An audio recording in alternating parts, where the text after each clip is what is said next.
Bonjour tout le monde, je suis Perle, votre médium énergéticienne. Je reviens vers vous pour un sujet d'actualité. J'ai laissé un peu passer cette actualité parce que je laissais un peu chuter les énergies tellement ça m'a paru incongru ce qui se passait. Mais j'ai quand même besoin de revenir vers vous pour vous l'évoquer, vous en parler et faire un point avec vous pour que tout un chacun ayez une vue d'ensemble et preniez du recul. Je reviens sur du pain et des jeux, ce qui se passe en France actuellement, ce qui me semble être une polémique complètement délirante. Alors, surtout, ne pensez pas 2 secondes que j'ai trouvé fantastique ce qui s'est passé la semaine dernière lors de l'ouverture des JO. Alors, pour ceux qui me connaissent, vous allez le comprendre de suite, je n'ai même pas regardé. Ce genre de choses, ça ne m'intéresse, mais absolument pas. C'est comme ça, c'est par là que j'ai commencé, du pain et des jeux, donc ok. On n'est plus à l'époque de la Rome antique, c'est bon. Alors encore plus, je veux dire, les jeux en eux-mêmes, il y aurait encore un sens. Mais alors, le gala d'ouverture et le gala de fermeture, waouh, mis à part que c'est quelque chose qui coûte de l'argent et qui est là pour endormir tout le monde, on le dira comme ça. Qu'est-ce qu'on en a à faire? C'est quoi les Jeux Olympiques?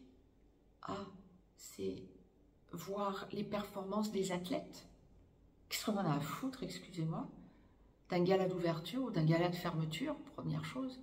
Alors si c'est en plus pour choquer les esprits, bah, arrêtez de regarder. Là où vous posez votre attention, vous usez votre énergie. Ah, c'était moche, il y avait plein de sous-entendus, c'était horrible, c'était... Ben, regardez pas. Qu'est-ce qu'on en a à faire? Déjà, en soi, les Jeux Olympiques, et surtout à l'heure qu'il est, ça pourrait être un non-sens. Encore une fois, du pain et des jeux. C'est pas ce qui nourrit le peuple. Au contraire, j'aurais tendance à dire, surtout le peuple français, n'est-ce pas? Pour cette fois-ci, bien sûr, on remet le couvert a priori en 2030 pour les Jeux d'hiver. Hein, pour ceux qui ne le savaient pas, ben voilà. Et puis, ça fait quoi?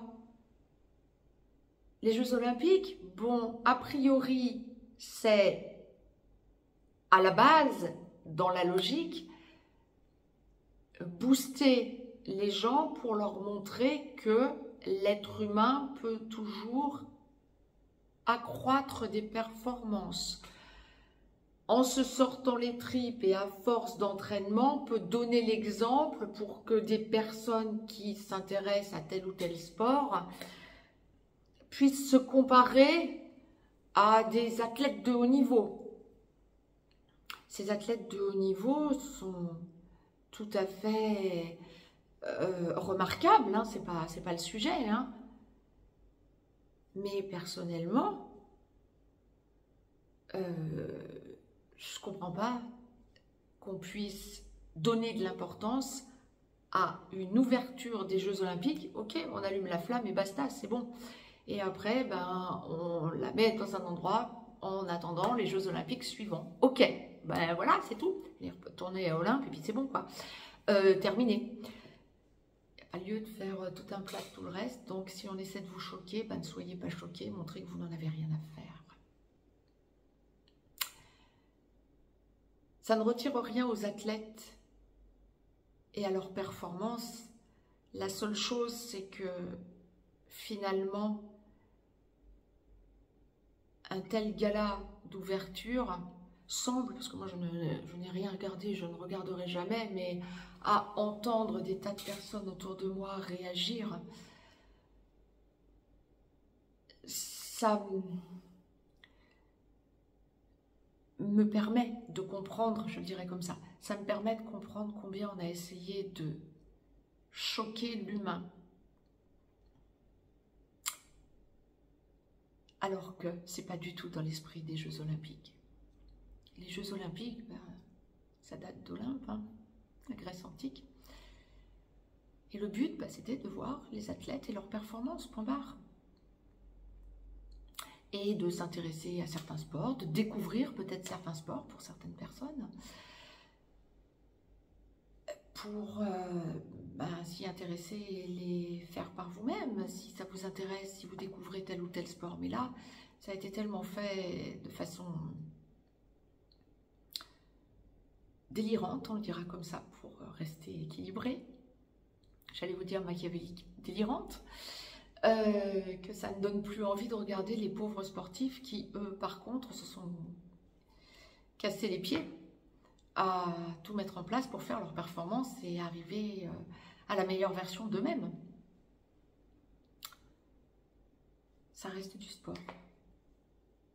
Et le sport est gâché par un gala d'ouverture. Et d'ores et déjà, par, semble-t-il, le gala de fermeture. Ne vous laissez pas impacter par ça.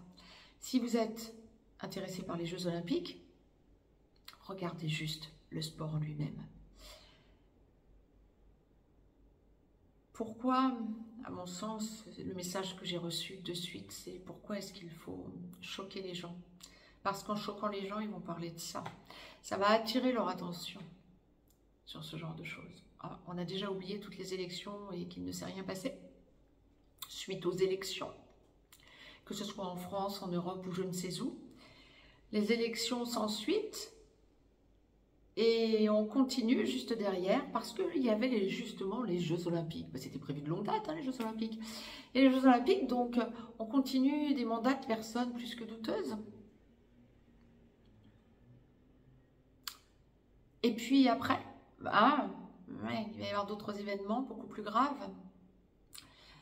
Donc, on va encore plus s'y intéresser. Puis on oubliera qu'il y a eu des élections, puis on oubliera que les gens pourris sont restés. Qu'est-ce qu'on fait de tout ça? C'est pour ça qu'on vous a choqué à cette cérémonie d'ouverture des Jeux Olympiques. Pour vous faire oublier tout ce qu'on est en train de préparer. Et des pandémies et tout le reste, et des machins et nouveaux et tout le reste. Ne vous en laissez pas compter. Si vous êtes vraiment intéressé par des sports représentés aux Jeux Olympiques, regardez les sports qui vous intéressent. L'avant et le après, on s'en fiche. Mais n'entrez pas dans la polémique. Ne vous intéressez pas à ça. N'usez pas votre énergie à ça. Restez axé sur ce qui vous intéresse et ce qui est honorable. Les sportifs sont honorables, mis à part certaines magouilles. Et pensez toujours que quand on veut vous choquer, il y a toujours une raison sous-jacente. Ça va vous renvoyer à toute autre chose que vous pouvez vivre pour vous dans votre quotidien avec vos amis, votre relationnel, vos collègues, le marchand du coin ou que sais-je. Quand on veut vous choquer, essayez toujours de, quand on veut vous secouer, venir chercher quelque chose en vous qui va vous poser question et qui va vous mettre dans un état bizarre de questionnement envers la personne, posez-vous toujours la question de savoir pourquoi la personne fait ça. Et non pas de cogiter sur ce que la personne vous a dit. Pourquoi elle l'a fait? C'est ça qui est intéressant. Là, vous mettez votre énergie à quelque chose de beaucoup plus intéressant. Parce que ça va vous permettre de tirer la pelote de laine et de comprendre tout ce qu'il y avait au bout. C'était tout le sujet de cette capsule. Ne mettez pas votre énergie dans ces bêtises. Ouais, c'était moche, c'était tout ce que vous voulez, il y avait plein de sous-entendus, mais qu'est-ce que vous en avez à faire? Il y avait quoi derrière? C'était pourquoi qu'on nous a fait ça? Pourquoi? Qu'est-ce qu'il y a derrière? Oh, dernière chose, et j'arrêterai, si vous êtes français ou que vous vivez en France, il y a autre chose encore. Ça justifie la ruine de l'État français. Ah, je vous le dis avec le sourire, pourquoi? Ben parce que là, ça va concerner tout le monde. L'argent, c'est quelque chose de fictif. On vous oblige, dès le plus jeune âge, ou très rapidement, en vous faisant baigner dans la matrice, on vous inculque l'importance de l'argent depuis votre plus jeune âge. Mais l'argent au sommet des États, au sommet mondial, n'existe pas. Et ça, si vous le souhaitez, nous en reparlerons. N'hésitez pas à mettre des commentaires en ce sens. Mais vous, vous travaillez d'arrache-pied pour gagner 3 francs 6 sous. Mais au sommet des États, au sommet du gouvernement mondial, l'argent n'existe pas. Donc, quand on vous dit état déficitaire, chute, etc., allez toujours chercher ce qu'il y a derrière. Vous, vous risquez d'être ruiné. Les États ne risquent pas d'être ruinés, c'est fictif. Parenthèse. Je reviendrai vers vous si vous le souhaitez pour vous en dire plus, ici ou peut-être sur Telegram. Je vous embrasse. En tout cas, ça va vous permettre de cogiter. Ne vous laissez surtout pas embarquer sur ces cérémonies d'ouverture, cérémonies de fermeture. Lâchez, lâchez, lâchez, lâchez. Regardez autre chose, lisez un bon livre, allez à la piscine, allez à la plage, soyez avec des amis, sortez ou restez chez vous, prenez un bon bain, détendez-vous, mais s'il vous plaît, ne vous laissez pas embarquer dans ces bêtises. Message passé, je vous embrasse. Très très belle journée à toutes et à tous.